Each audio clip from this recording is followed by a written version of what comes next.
झुककर सलाम करे उनको जिनके हिस्से में ये मुकाम आया है। खुश नसीब होता है वो खून, खुश नसीब होता है वो खून जो देश के काम आता है, जो देश के काम आता है।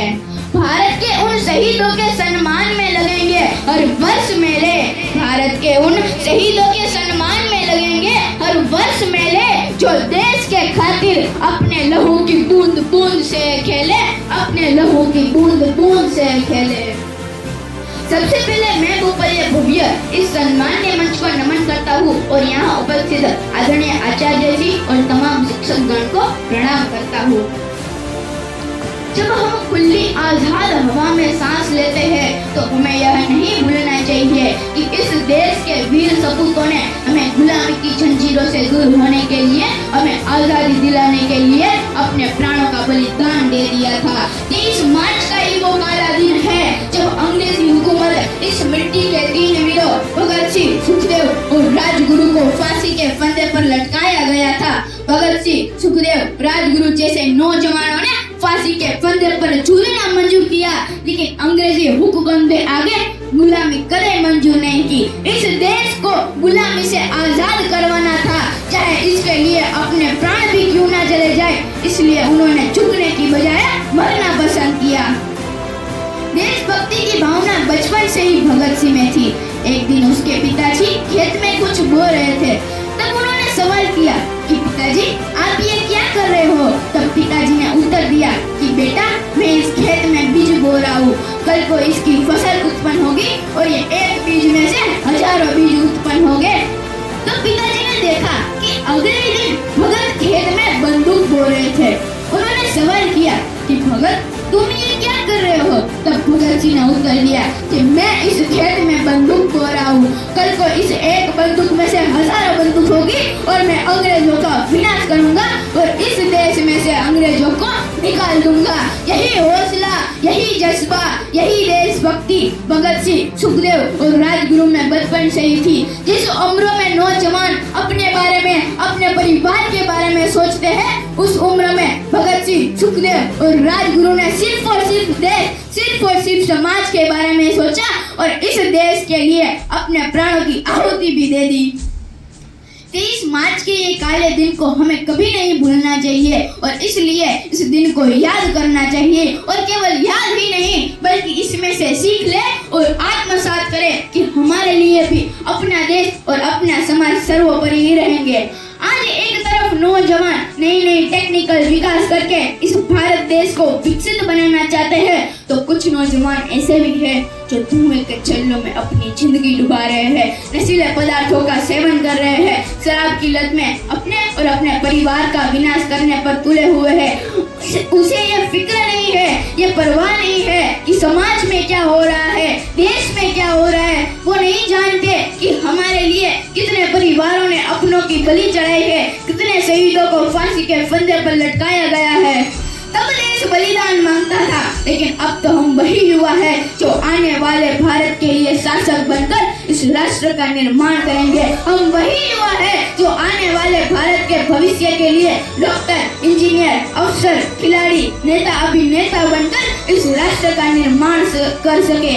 ये जरूरी नहीं है कि आज का युवा भगत सिंह की तरह फांसी के फंदे पर ही चढ़े, वह चांद या मंगल पर भी चढ़ सकता है। और ये भी जरूरी नहीं है कि इस देश की बेटियां रानी लक्ष्मीबाई की तरह तलवार लेकर घोड़े पर भी दौड़े, वह हिमा दास की तरह गोल्ड मेडल लेकर ट्रैक पर भी दौड़ सकती है। जी हाँ, आज हमारे देश का लगभग 65% हिस्सा युवाओं का है।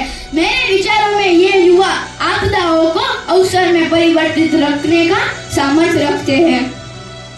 ना सरकार मेरी है, ना रब मेरा है, ना सरकार मेरी है, ना रब मेरा है, बस इतनी सी बात का गुरूर है कि मैं भारत का हूँ और ये भारत मेरा है और ये भारत मेरा है।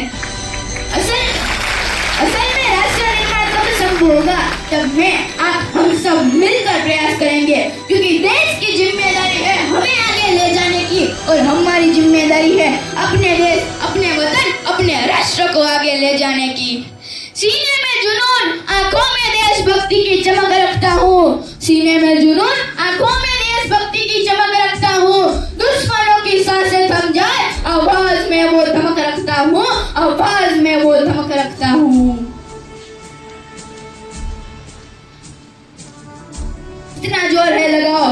हिंदुस्तानियों को रोक के दिखाओ। हम 75 साल पहले नहीं रुके थे, जब मिट्टी में रगड़ रहे थे, घुटनों पर घिसट रहे थे, तो अब क्या रुकेंगे? अब तो हमने पंख भी उगा लिए हैं और सैकड़ों आसमान कंधों पर उठा लिए हैं। फिर भी मुकाबला करना चाहते हो तो आ जाओ मैदान में। अरे हमारी रफ्तार तो देखो, जब हमारे पड़ोसी चौक से स्पेस पर डायग्राम बनाना सीख रहे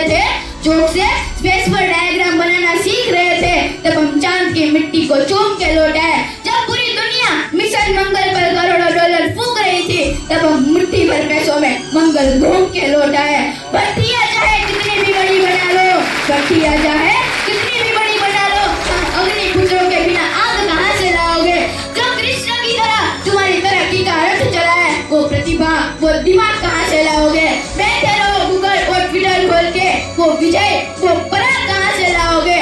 हम झोंपड़े के चिराग, हम किसानों की संतान, हम मेहनत कशों की औलाद। देख लेना, हौसलों का हस्तिनापुर तो हम ही बनाएंगे, हौसलों का हस्तिनापुर तो हम ही बनाएंगे। हमने 75 साल में सुई से सैटेलाइट और रुई से रॉकेट तक की यात्रा कर ली। अगर आप विश्व के मंच पर नजर डालो तो इतने कम समय में इतनी उपलब्धियां किसी भी देश को नसीब नहीं हुई होगी। हम समय को शस्त्र बना के लड़े हैं। जब अंग्रेजों की गुलामी ने हमारे पंख बांध लिए थे, तब हम अपनी मिट्टी से ऐसे लिपटे कि अंग्रेजों के पैरों तले से भारतवर्ष की जमीन खींच ली और आजादी ने हमें आकाश दिया। तब पहली उड़ान में हमने मंगल को चूम लिया था। ये तो सिर्फ हमारी आरंभिक उड़ान है, परंतु अमृत काल के लिए तो सिर्फ एक ही संकल्प होना चाहिए, राष्ट्र हित के लिए समर्पित हो जाना। और ये ना सोचे कि देश ने हमें क्या दिया, परंतु ये सोचे कि हमने देश को क्या दिया। हमारा प्रतिभा के सूरज को हमें वो आकाश देना होगा जिसकी उजली चमक से विदेशियों द्वारा लूटे गए सोने को हम गोल्ड मेडल के रूप में अपने भारत देश में वापस ला सके।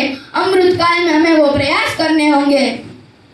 यही है मेरा आगाज, यही अंजाम होना चाहिए। यही है मेरा आगाज, यही अंजाम होना चाहिए। वतन पर मरने मिटने का सदा अरमान होना चाहिए। चाहे आप गीता पढ़ते हो या कुरान, आपके दिल में तो सदा हिंदुस्तान होना चाहिए। आपके दिल में तो सदा हिंदुस्तान होना चाहिए। अंत में तो मैं इतना ही कहूँगा कि ये देश मेरा राम है, मैं उसका हनुमान हूँ। ये देश मेरा राम है, मैं उसका हनुमान हूँ। अरे भाई छाती चीर के देख लो, दिल में तो हिंदुस्तान है, दिल में तो हिंदुस्तान है। ना मुझे धन चाहिए, ना मुझे धन चाहिए, ना मुझे धन चाहिए, ना मुझे धन चाहिए। और काम कुछ ऐसे करके जाना है, अगर मैं मर भी जाऊँ तो बस तिरंगा ही कफन चाहिए, बस तिरंगा ही कफन चाहिए। जय भारत।